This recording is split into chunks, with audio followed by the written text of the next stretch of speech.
রবীন্দ্রনাথ থেকে কবির সুমন বাংলা ভাষাকে বাঁচিয়ে রাখার জন্যে একটা বিরাট গুরুত্বপূর্ণ ভূমিকা ছিল বাংলা গানের। আরো বিশেষভাবে বললে বাংলা গানের ভাষার, বাংলা গানে প্রযোজ্য যে শব্দাবলী তা যেন বাংলা ভাষাটাকেই প্রাণ দিয়েছিল। সুখহীন নিশিদিন পরাধীন হয়ে বলুন বা বাঁশুড়িয়া বাজাও বাঁশি বলুন, আমরা তো বারবার আশ্রয় খুঁজতে, ভরসা খুঁজতে, প্রেমে, অভিমানে, বিরহে, রাগে ফিরে গিয়েছি গানের কথায়। তারপর কি হইল জানে শ্যামলাল। কবির সুমন পরবর্তীকালীন আরো বিশদে গেলে সুমন, অঞ্জন, নচিকেতা, শিলাজিৎ এদের পরের প্রজন্মের কাছে যখন বাংলা গানের ব্যাটনটা গেল, বাংলা ভাষাটা তারা কোন জায়গায় পৌঁছে দিলেন। টুম্পা সোনা থেকে ইনিবিনি টপাটিনি, না আমি দাগিয়ে দিচ্ছি না, কোনোটাকেই খাটো করছি না, আমি শুধু জানতে চাইছি, বুঝতে চাইছি চটুল জনপ্রিয় লারেলাপ্পাই কি সঙ্গীতজীবীদের,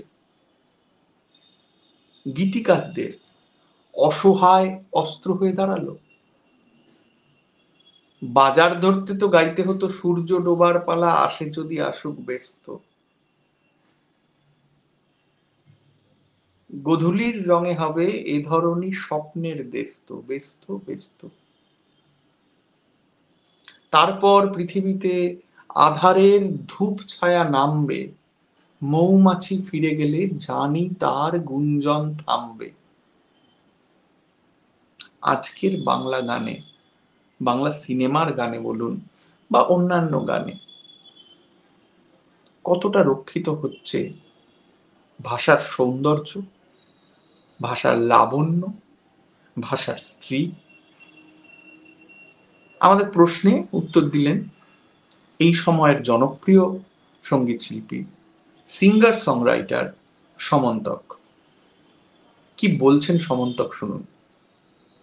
কবির সুমন, অঞ্জন দত্ত, নচিকেতা চক্রবর্তী এবং মহিনের ঘোড়াগুলির পরবর্তী সময়কার বাংলা মৌলিক গানের যে ভাষা, তাতে বাংলা ভাষার অবক্ষয় ঘটেছে নাকি মান বেড়েছে, এটা একেবারেই আপেক্ষিক বিষয় বলে আমি মনে করি, এবং এই বিষয়ে কোন রকম ভার্ডিক্ট দেওয়ার মতো জায়গাতেও আমি নিজে নেই। প্রত্যেকটা সময়ের একটা নিজস্ব ভাষা থাকে এবং সেই সময়কার গানের ভেতর দিয়ে সেই সময়কার সমাজের প্রতিচ্ছবিটা ফুটে ওঠে। সেরকম আমাদের নিজস্ব একটা ভাষা অবশ্যই আছে এই সময়, যে সময়ের মধ্যে আমরা বসবাস করছি।